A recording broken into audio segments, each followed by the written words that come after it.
ఉదయము 10 గంటలు కావస్తుంది. ఇది చలికాలం. ఆయన ఉదయం 10 గంటలకే ఎండ ఏ విధంగా ఉంటుందో మనం చూస్తున్నాం. కొల్లాపూర్ పట్టణ కేంద్రంలోని ఆర్ఐడి స్కూల్ ముందు ఒక రజక సోదరుడు ఇస్త్రీ షాపు పెట్టుకొని ఇక్కడ ఈ డబ్బానే ఇక్కడ ఎన్నో ఏళ్ల తరబడి జీవనోపాధిగా కొనసాగిస్తున్నారు. అయితే గతంలో ఇక్కడ ఆర్ఐడి స్కూల్ సంబరాలని చెప్పి ఇక్కడ ఉన్న డబ్బాను తొలగించి ఇప్పుడు ఆయన రోడ్డు మీద వేసారు.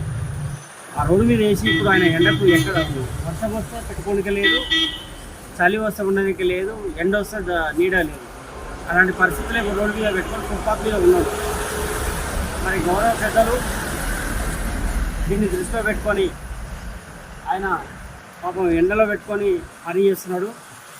ఆయనకి ఏదో ఒకటి జీవనోపాధి అంటే ఇక్కడ ఈ డబ్బా వేసుకోనికే, ఇక్కడ డబ్బా వేసుకుంటే అక్కడ స్కూల్ వాళ్ళు ఇబ్బంది పెడుతున్నారు, అక్కడ ఈ స్కూల్ వాళ్ళు ఇబ్బంది పెడుతున్నారు.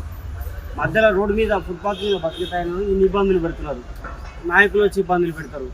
మరి ఎవరికి చెప్పుకోవాలైనా గతంలో గౌరవ పెద్దలు రాష్ట్ర మంత్రివర్యులు ఇక్కడికి వచ్చి పరిశీలించారు.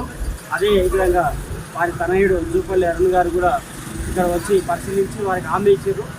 మరి ఆ హామీని త్వరగా వాళ్ళు ఇప్పుడున్న పరిస్థితి చూడండి, మరి ఆ హామీని త్వరగా నెరవేర్చి వాళ్ళకు పెట్టుకోవడానికి ఇక్కడ నీడ ఎండాకాలం రాకముందుకే ఆయనకు ఒక నీడ కల్పించి ఇక్కడ వారి జీవనోపాధికి సహకరించాలని కోరుతూ గౌరవ పెద్దలకు విజ్ఞప్తి చేస్తున్నాము.